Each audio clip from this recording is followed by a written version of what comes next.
Olá, belíssimas e belíssimos. Meu nome é Brenda Barros e estamos aqui para mais um episódio do Herói Sem Capa. Hoje eu estou aqui com essa grande mulher, a Josiane. A Josiane é uma grande mulher. Ela é presidente da APEB e tem 3 filhos, onde um deles, o Benjamin, tem epidermólise bulhosa. Gente, esse nome é muito difícil de falar, então a gente fala EB, não é isso? Exatamente. Essa é a querida Josiane. Tudo bem, Josiane? Tudo bem. Me conta mais, como é que foi? Como que era a sua vida antes de saber sobre a EB? Como a minha vida era antes, era uma vida comum, né? Muito comum. Eu já era mãe, né? Casada. Mãe de 2? Mãe de 2 filhos. E eu posso dizer pra você que a minha vida ela mudou radicalmente depois da EB. Em todos os sentidos, como pessoa, como mãe, como mulher.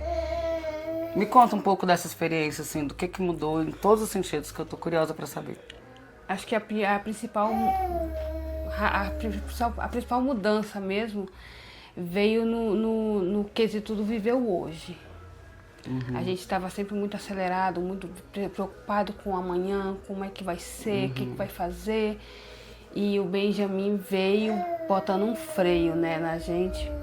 Eu falo por mim, mas também falo pelo meu marido. E pelo trabalho também. Você fazia o que antes? Porque agora você se dedica ao Benjamin, né? Sim.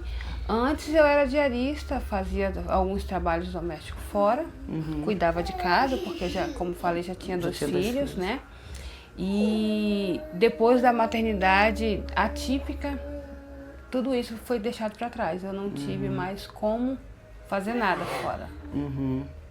E me conta mais dessa sua experiência que foi te mudando, assim, o que mudou na sua rotina, na sua família, com seus 2 outros filhos, né? Eles te ajudam, como é que é? Então, quando o Benjamin chegou pra gente, ele chegou de uma forma muito inesperada, né? Porque, como eu já conversei com você, a gestação dele não foi uma gestação planejada, mas ela era algo muito querida, muito desejada pelo meu marido. E Porque ele sempre queria ter 3 filhos, né? Sim, eu achava assim perfeito, né? Já tinha 2 filhos, era um casal, o mais velho era um homem. E quando a gente decidiu usar um método mais definitivo, o Benjamin veio pra gente. Qual que foi o método mais definitivo? Eu tinha a intenção de fazer a laqueadura e meu marido fazer a vasectomia. O que saísse primeiro fazia. E aí, quando a gente estava no processo, no trâmite de conseguir isso, eu descobri a gravidez do Benjamin. Foi uma felicidade enorme pro meu marido, né? Pra mim também, só que assim, era algo que não estava nos meus planos. Mas você tomava anticoncepcional? A minha decisão por fazer uma laqueadura é justamente por isso, porque eu durante muito tempo usando um anticoncepcional e eu já estava desenvolvendo alguns problemas de saúde. Hormonais, né? Exatamente. E aí, quando a gente descobriu a gravidez do Benjamin, veio a opção, olha, vamos encerrar por aqui, 3 filhos já tá bom, né? E aí foi decidido isso. Meu marido fez os trâmites para poder fazer a vasectomia, porém, eu, como, né, eu imaginei, vou passar por uma gestação, é o 3º filho. Vai que, se passar por uma cesariana, a gente já tá lá e faz lá. E foi o que aconteceu. Você já fez no parto? Sim. Mas assim, quanto tempo que demora para você ter o diagnóstico da EB? O diagnóstico da epidermólise veio ao nascimento. Na hora que nasce? Quando ele nasceu. Mas gestando não dá para saber? Não. Ela é uma doença genética, né? É uma mutação no gene, no caso do Benjamin, é no gene da queratina. Ele tem uma produção com defeito, né? E esse defeito no gene da queratina faz com que a pele dele tenha uma fragilidade muito grande. Então, ao nascer, só do médico pegar ele pelos pés, ele já desenvolveu lesões em toda a planta dos pés, nas mãos. Mas foi só de pegar que cria a bolha, ou a bolha cria como? Na verdade, o médico disse que no próprio útero ele se lesionou empurrando os pezinhos. E aí isso foi o bastante para friccionar e causar essas lesões nos pés. Só que depois que ele nasceu, com poucos minutos, ele começou a formar bolhas. Simplesmente formava. A deles são bolhas espontâneas. Em poucos minutos? E as bolhas, os médicos ficaram na dúvida do diagnóstico entre epidermólise bulhosa e síndrome de mãos e pés escaldados. E aí E qual que era a diferença, você sabe? Não, eu não sei. E aí a confirmação veio com a avaliação do dermatopediatra. E como que foi quando o médico te deu essa notícia? Olha, pra mim foi muito difícil, mas eu acredito que pro meu marido tenha sido mais. Como que ele reagiu? Porque, como eu te falei, né, a gente passou por 2 dias tentando induzir um parto para que nascesse de parto normal. E por fim ele nasceu de parto cesáreo. E quando ele nasceu... porque você queria que fosse sim, normal. Os outros 2 tinham sido normais, assim, a recuperação é muito rápida. É mais rápida, né? E aí quando... Mas você considera que a recuperação é mais rápida da cesárea ou do normal do que... Normal, com certeza. Eu até hoje, eu digo assim, que realmente a cesariana foi uma necessidade, que estava em risco a minha vida e a vida dele, porque ele entrou em sofrimento fetal, eu já estava assim, exausta, 2 dias induzindo, né? E aí... Nossa, então foi uma gravidez sofrida, né? Foi. Mas a gestação do período foi sofrida também ou não? Foi porque logo no início, assim, 3, 4 meses, eu tive um descolamento de placenta. E aí esse descolamento ele foi severo, ele foi extenso, né? E ele praticamente se soltou do útero. E a diferença é que o cólon estava fechado, então a gravidez manteve, exatamente. Mas a gente teve que fazer uso de medicamentos, teve que fazer repouso, eu não podia ficar de pé. Meu marido ficou desempregado nessa época e justamente nessa época ele foi a pessoa que cuidou de mim até o final da gestação. E nisso vocês nem imaginavam que ainda viria um outro desafio, né? De jeito nenhum. A gente imaginou assim, quando a gravidez passar, que o neném chegar, acabou, né? E não foi. E como que foi a reação da Giovana, do mais velho, que eu esqueci o nome? O Anthony. Então, a Giovana, ela era a caçula, né? E ela sempre desejou um irmão. E aí eu lembro que quando eu engravidei, eu preparei toda aquele... Pra ela saber que ela seria, a partir dali, ela seria a irmã mais velha, né, do Benjamin. Que ela ajudaria a cuidar, e ela aposentou as bonecas, né? Ela aposentou as bonecas, as brincadeiras dela, era tudo programado, projetada nele. E a dificuldade maior que eu tive, eu lembro até hoje, foi que 8 dias depois que ele nasceu, que eu tive alta, fui pra casa, ela não pôde pegar ele. Ele nasceu com a questão da imunidade muito baixa. Mas aí como é que... ele veio com você quando você deu alta ou ele ficou entubado, algo assim? Ele veio comigo. Ele não precisou de intubação porque ele nasceu uma criança muito saudável. Apesar da EB, ele nasceu uma criança muito saudável. Ele nasceu com 4,2 kg. 55 centímetros, era quase uma criança de meses, era muito grande. E a única fragilidade dele era a pele. E aí, como é que você que não sabia lidar com essa situação, como é que, assim, até como mãe, né, tudo bem que já era o 3º filho, mas e com a pele, tipo, como é que eu vou dar banho no meu filho? Ele foi o 3º filho, mas eu vou te falar que a gravidez, a gestação dele, a maternidade dele foi única. Nada do que eu usei com os primeiros se aplicou a ele, nada. O Benjamin, saída de maternidade... Mas como é que você aprendeu a cuidar dele? Instinto. Deus, assim, sabe?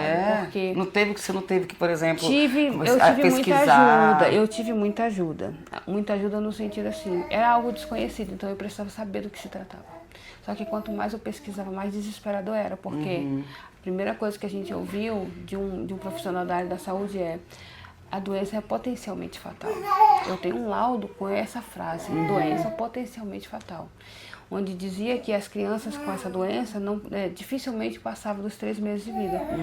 Então foi com essa ideia que eu trouxe uma criança para casa, que necessitava de cuidados mais delicados ainda, e eu não sabia como, aonde. Eu nunca nem tinha visto falar em epidermólise. E aí o meu marido foi quem teve essa gana de buscar informação e assim, eu não queria me iludir, sabe? Eu tinha mais essa questão de querer botar o pé no chão e viver aquele momento e ele eu não aceito, ele não vai ser assim. E aí ele foi para as redes sociais buscar informação, o Google tá aí, né? Só que... Aí foi aí que você encontrou a PEB? O choque é muito grande quando você vai pro Google. Meu marido conversando, buscando informação, falava da doença e aparecia, olha, eu conheço alguém com essa doença. Ah, meu filho tem. E aí uma moça em Manaus Ele conversou com ela falou que tinha um filho com a doença e que fazia parte de uma ONG que atendia crianças aqui, a SOS Baby Kids. E aí, através que não é a que você é presidente. Não, é uma ONG que acolhe famílias, ajuda, né, com insumos, coisas que o custo deles é muito alto, tudo deles é muito caro. E aí, através como é que é o nome dela, dessa associação pra gente? A SOS Baby Kids. Foi a primeira associação, a primeira ONG a nos abraçar, né? Depois da SOS, através da SOS a gente descobriu a APEB, né? Na época a Dona Yolanda era a presidente, e ela veio na minha casa, trouxe um enfermeiro que entendia, né, dos cuidados, e ele foi me orientando. E nisso o Benjamin tinha quanto tempo? Ele tinha poucos dias. Que bom que vocês conseguiram ajuda rápido, né? Sim, poucos dias. Só que assim, eu falo assim, hoje é poucos dias, mas um dia vivido com ele parecia um mês, era muita coisa. E aí eu lembro que ela veio me trazendo orientações de quais os curativos que ele deveria usar. E seu marido foi seu parceirão? Sim. Que incrível, eu descobri o homem com quem eu tinha me casado. Porque a gente descobre quem são as pessoas fragilidade. Eu costumo dizer, quando me perguntam, né, ai, você é muito forte. Eu falei, eu não fui forte o tempo todo. Você tinha um apoio do seu marido com você. Ele foi forte primeiro. E aí, assim, quem olha pra ele não diz que ele é esse parceirão, que ele é muito reservado, muito na dele, mas ele foi ele quem cuidou de mim, na gravidez, da minha fragilidade. Eu só chorava, gente. Os primeiros cuidados com ele, só quem podia fazer era eu. E depois de um parto cesárea... E não dava pra amamentar, né? Eu amamentei ele até os 45 dias. Mas a parte da boca não dá? A questão da boca dele é o seguinte, porque as lesões que ele desenvolve externamente também acomete internamente, mucosas, intestino, esôfago. Internamente. E aí a boca dele formava bolhas, e aquela bolha, quando ele sugava o peito, estourava. Ela rompia, e quando rompia, machucava. E quando machucava, vinha aquele famoso sapinho, tomava conta. E a boca dele lesionou tanto que ele ficou tomado pela monilíase. E aí, numa consulta, a médica entendeu que ele estava perdendo peso, achou que era desnutrição. E aí ele descobriu que ele tinha, além da IP, ele tinha um palato aprofundado. Então ele não tinha o ato de sugar dele, não era comum. E aí ele precisou ir para a fórmula, e depois que ele foi para a fórmula, ele não quis mais o peito. Mamou só até os 45 dias. Ficou 3 dias internado para fazer uma avaliação. Não, então ele tem três doenças atípicas. Porque, não, como é que fala? Na verdade, a doença que ele tem, que ele nasceu, foi a epidermólise bolhosa. E essa hoje hoje a gente descobriu o autismo, porém ele tem a anatomia do céu da boca dele é um pouco diferenciada. Mas isso não tem a ver com a epidemia? Não. Isso aí um aparelho ortodôntico resolveria, né? Tá.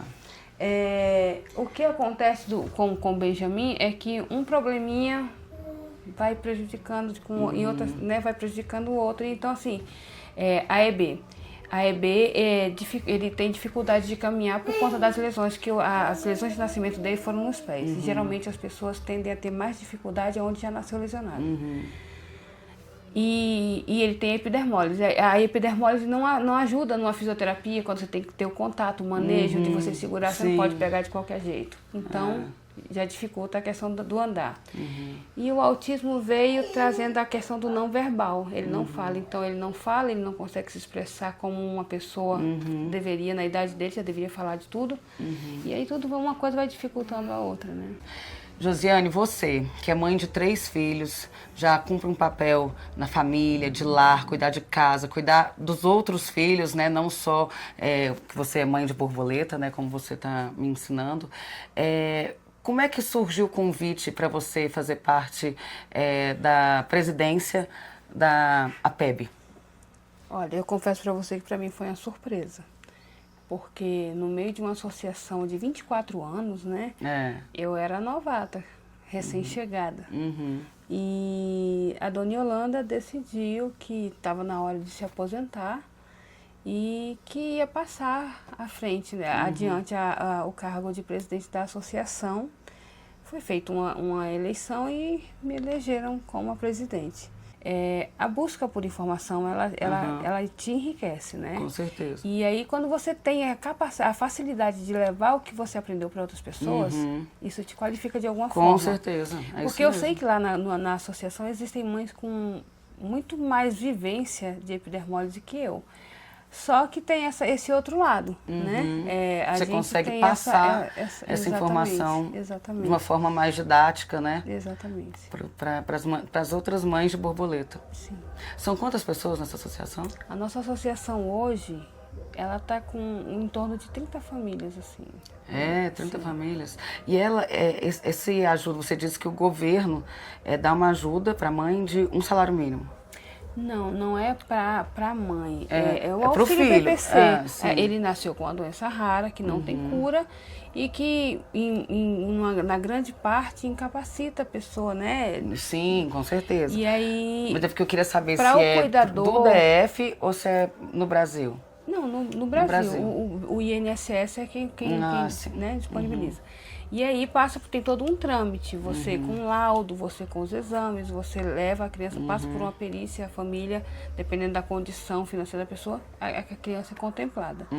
Só que a gente entende que não é tão fácil como é no papel, né? Eu sei que tem casos de outras mães que passaram anos, né, tentando e sendo negado, tentando ser negado, porque assim, a partir do momento que você tem uma criança como essa, que você tem que dedicar todo o seu tempo, você não tem tempo para mais nada. O custo de vida deles é muito alto. E assim, você mesmo, com esse auxílio, você que tem que comprar esses band-aids ou eles também oferecem? Então, aí eu mencionei que lá no começo a gente foi acolhido por uma ONG, hoje nós somos acolhidos por mais uma.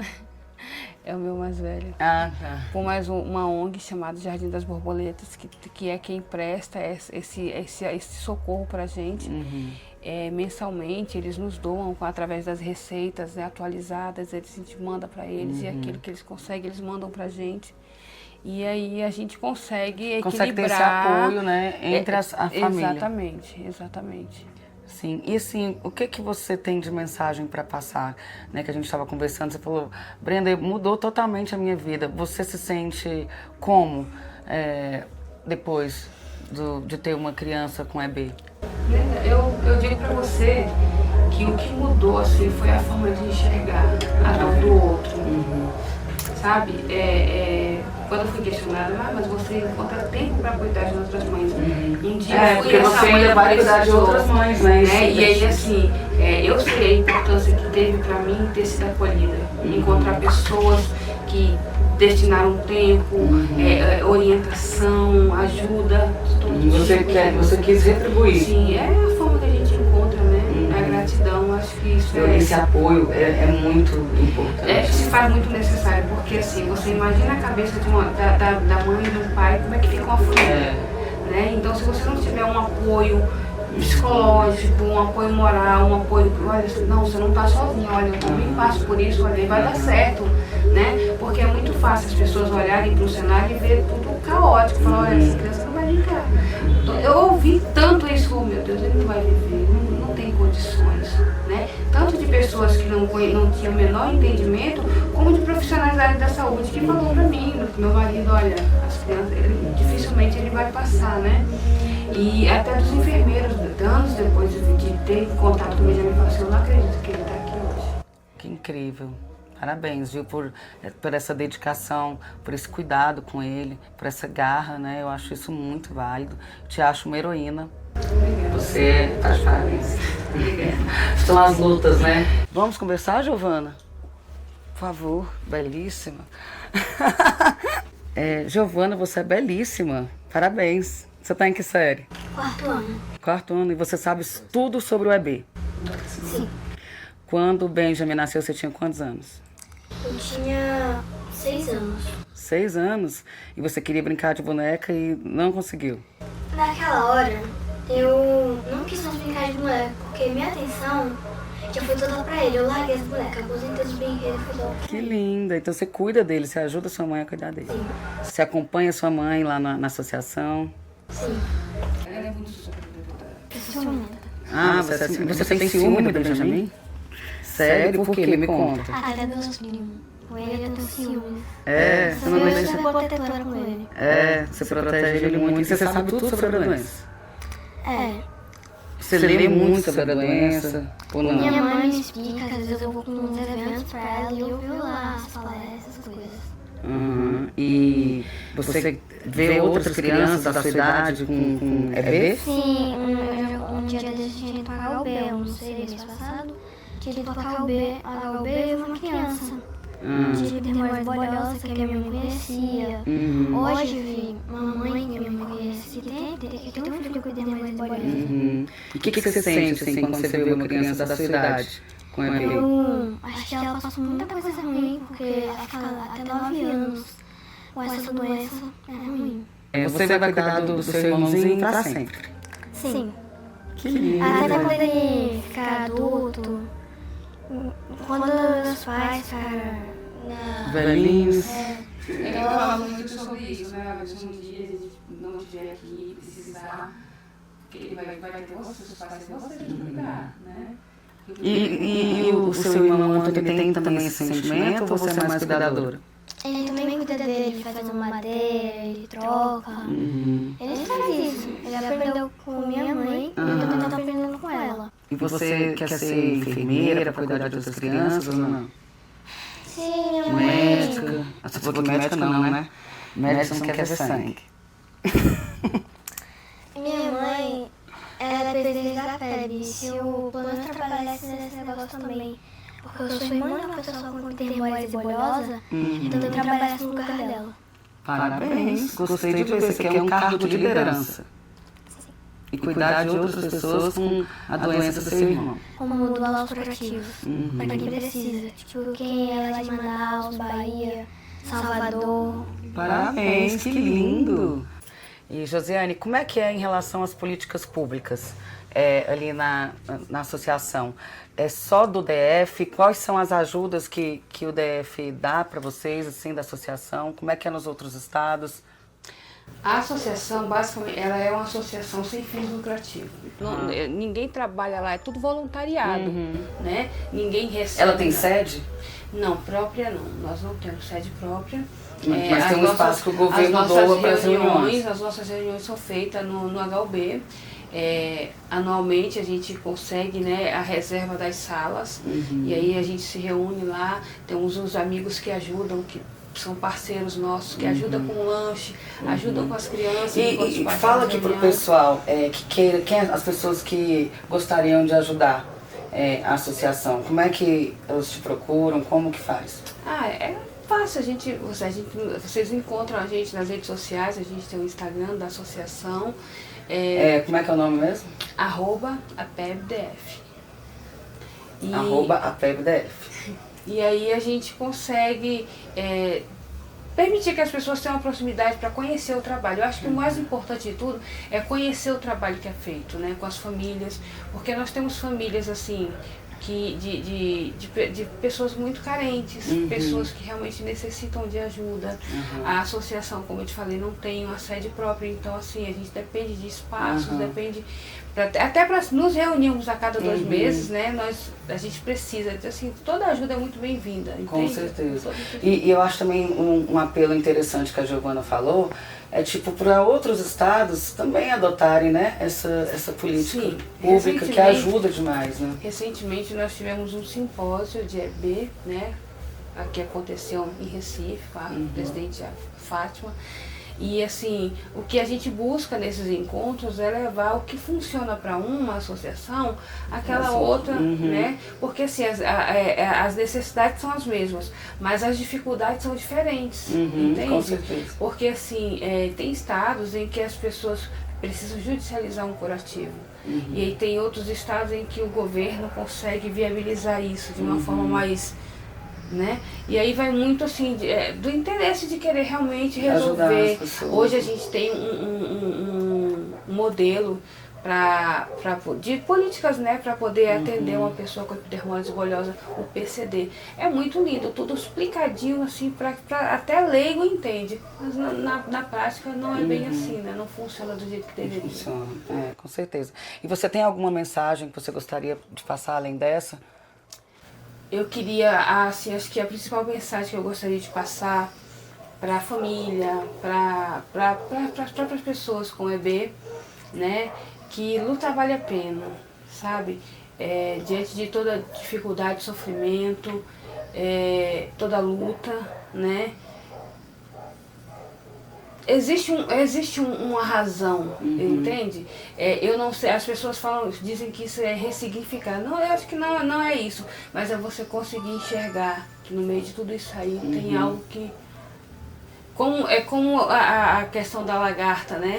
Que no meio do processo ela se esconde, ela se guarda e no final ela consegue virar. Por isso que é a borboleta. A simbologia da epidermólise bolhosa com a borboleta é a questão da fragilidade, da delicadeza, mas o poder que ela tem também de se transformar. Belíssimos e belíssimas, encerramos aqui mais um episódio do Herói Sem Capa com essa querida guerreira Josiane. E queria pedir para vocês ajuda, gente. Vamos ajudar essas pessoas que precisam, que eu acho muito válido. Tenho certeza que a história dela tocou o coração de vocês, assim como tocou o meu. Vamos ajudar e aguardem o próximo episódio mais emocionante ainda. Tchau, tchau.